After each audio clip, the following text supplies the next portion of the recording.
is going to challenge President Trump for the White House in 2020? Although more than a year and a half away, that contest has very much started. A record field of 18 politicians is already challenging for the Democratic Party nomination, and another 7 look likely to run. One reason the field is so crowded is the man they are challenging. Donald Trump destroyed all the rules about what makes a strong presidential candidate, and now everyone thinks they can win the White House. I'm a proud son of South Bend, Indiana, and I am running for President of the United States. No one had heard of Pete Buttigieg outside the Democratic Party before the campaign began. That is a great example of what Donald Trump has produced in the opposition party. The fact that someone who has just been mayor of South Bend, Indiana, and who is only 37 years old, the constitutional minimum is 35, would think he could win. And believe it or not, he's doing very well. The second problem that the Democratic Party has is they haven't agreed how to try to beat Trump. Do they go with a candidate like Joe Biden, perhaps able to appeal to the hurting middle classes who abandoned Hillary Clinton? Or do they go with a candidate like Bernie Sanders, thus doubling down on issues like minority rights, the environment and immigration, in the hope that he can win over new, young and minority voters? I think I and others have been arguing that this is not an either-or choice. It is far from clear that we can either flip those purple states or win those votes in the heartland. We've got to try for both. And one of the things that both of those groups are really negatively affected by is the hollowing out of the working class and the disappearance of good jobs in the United States. Just much of the same kind of passion that's driving the Brexit debate in the UK. One way to sort the candidates early is money. Yesterday was the deadline for the campaigns to register their first quarter donations with the Federal Election Commission. Senator Bernie Sanders is currently well in the lead on $18.2 million. Senator Kamala Harris, the former prosecutor from California, is on $12 million. Former Congressman from Texas, Beto O'Rourke, is next on $9.4 million. And Pete Buttigieg, the mayor from South Bend, Indiana, has raised $7 million. Meanwhile, President Trump has raised $30 million over the same period. But of course, Donald Trump is not going to spend more than a few pennies on the primaries, no matter who's running against him. The Democrats are going to exhaust themselves and empty their war chests during the primary. They have to get the nomination first. Then they'll worry about the general, and in the general, Trump and the Republicans will be much better funded than they are. And not only is Trump bossing the money right now, he's also steering the agenda onto the economy, which is doing well, or focusing attention on people like Congresswoman Ilhan Omar, who's made several controversial statements, not least being accused of minimizing the 9/11 attacks on America. Some people did something, and that all of us were starting to lose access to our civil liberties. You can't help but feel that this is playing into a plot line that was written and directed by Donald Trump. He calls attention to her, she calls attention to herself. Others feel compelled to defend the almost indefensible things she says. And all the while the Democratic Party is squabbling amongst itself about issues like this, they're not connecting with voters on the issues that could help them unseat the president. That was David Grossman. We're joined now by David Frum, staff writer at The Atlantic and former speechwriter for George W. Bush, Amanda Renteria, the political director of Hillary Clinton's presidential campaign, and Paris Denard, Trump 2020 campaign advisory board member and former White House staffer. And do bear with us if there are some slight delays on the line, because they're all coming from across the pond. Amanda, if I can start with you, what kind of candidate do you think the Democrats need to beat Trump? You have this huge range, you have many people. Do you feel in your gut it should pull to the left, or is it a centrist candidate? It's got to be a candidate that can really energize a base. In every single presidential, you'll see over and over again, the candidate that wins is the candidate that can really harness the energy that's out there. And that really isn't an either or. Is it the base, the natural base that's been out there, or is it new voters? And what we saw in 2018 is there was a whole host of new Democratic voters that are up for grabs right now. And so the candidate that can actually get folks excited is a candidate that's going to come out of our primary. But just explain what this energizing of the base looks like then. Is it about ideological purity, or is it about somebody who just stands up to Trump? It's both. And what you're seeing right now in the broad debate here is you're seeing candidates, whether it's taking on the specific issues or specific aspects about their bio, what you're seeing is a very broad discussion. And that comes off of a 2018 electorate that is younger, more diverse, more energized, marches in the streets. And so you are going to see these candidates take a role where they're trying to energize that same base in 2018 and then make sure that the establishment Democrats are also behind them. And the candidate that can do both of those is the candidate that will come out of the primaries this year. David Frum, how do you read this? I mean, Trump has seemed to set the bar so high on Mueller now and everything that comes from that it's very difficult for Democrats to win by any kind of impeachment strategy. So possibly they have to make sure they're not falling into the trap of whatever strategy he is setting them.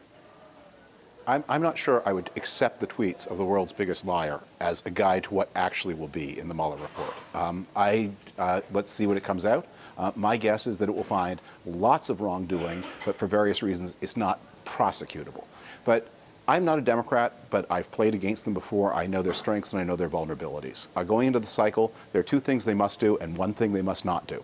What they must do is energize Black America. That's absolutely indispensable. Hillary Clinton failed to do that in 2016. That's why she lost Michigan. That's why she lost Wisconsin. That's why she lost Pennsylvania. The other thing they must do is remember that they did well in 2018 by winning conservative-leaning suburbs, especially on the votes of professional women. George H.W. Bush's former congressional seat, Democrat. Newt Gingrich's former congressional seat, Democrat. Virginia 10, where every Fox talking head who lives in Washington, D.C. lives, Democrat. But won by moderate-leaning women candidates. The thing they must not do is confuse the left-wing chatter on Twitter for anything real in politics. If you're speaking to the people who march in the streets, you're speaking to the wrong people. Not only will they not win the election for you, they will probably lose the election for you. Do you go with that, Paris? Trump is very good at holding on to his base and repeatedly plays to his base. But as we saw from the midterms, those are the kind of areas, those are the kind of seats that are now starting to go towards the Democrats. And Trump is making no effort to reach out past his base. Well, I disagree with you to say that the president is making no effort to reach out past the base. When you look at the record of achievement that he's doing while president of the United States, there are things that are appealing to a whole host of individuals that are outside of the traditional idea of what a Trump Republican looks like. And so when you look at the president's record when it comes to criminal justice reform, you look at what the president has done when it comes to deregulation and support of small business owners, when you look at what the president has done and how he's been advocating for prescription drug reductions in prices and costs, and when you look at him calling for infrastructure renewal in this country, the president is doing positive things that are going to appeal to a lot of Americans outside of what we consider the traditional base. This is why he's campaigning this Saturday in Wisconsin, going to Wisconsin, because he knows he can make significant inroads with a whole host of people, especially those that look like me. When you look at the unemployment numbers that are significantly low across all indicators for African Americans, Hispanic Americans, Asian Americans, and even disabled Americans, the president's economy is a strong one. I'm going to come back to you on this. Trump has, particularly in things like criminal justice reform, parked his tanks firmly on the Democrats' lawn. He can work on criminal justice reform, but people remember the rhetoric he has had. People have seen what happened in 2018, where people came out to really vote for a new kind of leadership. And I think we're going to see that again in 2018. And Trump hasn't done anything to really answer and address that question. And he hasn't worked outside of his base. What you're seeing is him talking about the wall again and again.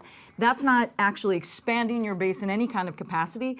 And what you heard before is right. Women actually came out in 2018 and made a real difference. And I see on the ground, we are seeing women, again, at the local and state level, stepping up to again run and make sure that the gains in 2018 don't stop in 2018, but continue forward in 2020. And I think the Republican Party and Trump have to really think about that new base that is emerging. It's interesting, David, to you, just hearing a man talk about the Republican Party and Trump, because now I think maybe you would accept that Trump is the Republican Party, that he has become establishment now. Would anyone big actually choose to run against him now?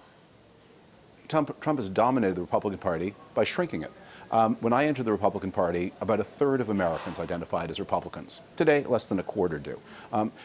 Those people who have been expelled from the party because of their moral revulsion against President Trump, we're not Democrats exactly, but we're ready to vote for Democrats. And that's why all those Republican-leaning districts, 63, the Democrats picked up 63 seats in the last cycle. The vast majority of them were in quite conservative districts, like George H.W. Bush's former district.